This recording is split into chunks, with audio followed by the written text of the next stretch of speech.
In the heart of the Himalayas, where the majestic mountains reached for the heavens and the air whispered ancient secrets, lay the tranquil monastery of Lotus Peak. Its flagstone courtyard echoed with the footsteps of monks, their robes fluttering like leaves in the breeze. Among them paced Wei Lin, a young novice whose troubled heart mirrored the storm brewing in the distant sky.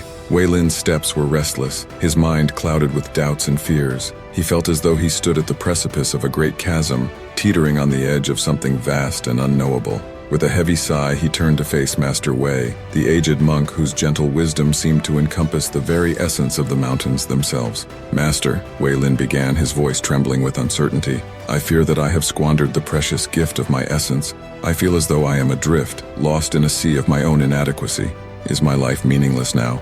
Master Wei regarded him with eyes as deep and serene as the ancient forests that surrounded them. "Come, Wei Lin," he said, gesturing towards the cascading waterfall that tumbled down the mountainside like a silver ribbon. "Let us speak where the river meets the rocks." They walked in silence, the roar of the waterfall growing louder with each step. Finally, they reached the edge of the rushing waters, where the river crashed against the rocks below in a symphony of sound and spray. "Look, Wei Lin," Master Wei said, his voice barely audible above the tumult of the falls. "See how the river rushes forth with such purpose and vigor. It is a reservoir of untapped potential, a force of nature waiting to be unleashed." Wei Lin frowned, his brow furrowed with confusion. "But what of the river above the falls?" he asked. "Is it not just as powerful yet stagnant in its stillness?" Master Wei nodded, a knowing smile playing at the corners of his lips. "Indeed," he replied. "The river above the falls is like a soul that has yet to find its true purpose. It may possess great power, but if it remains stagnant, it will eventually become choked with its own potential."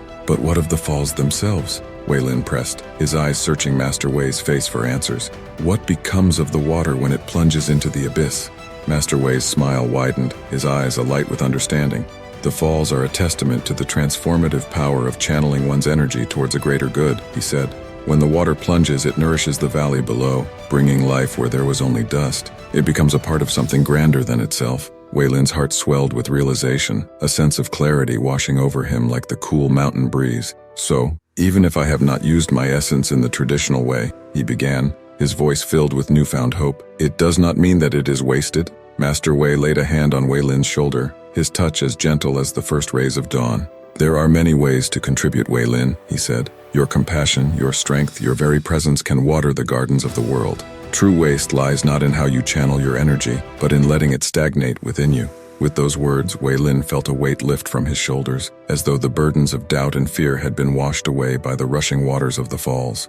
In that moment, he knew that he had found his path, a path that would lead him to fulfill his true potential and embrace the transformative power of his essence. And as he stood there, bathed in the spray of the waterfall, Wei Lin felt a sense of peace settle over him like a warm blanket, knowing that he was exactly where he was meant to be, a vessel of light and purpose amidst the timeless mountains of Lotus Peak.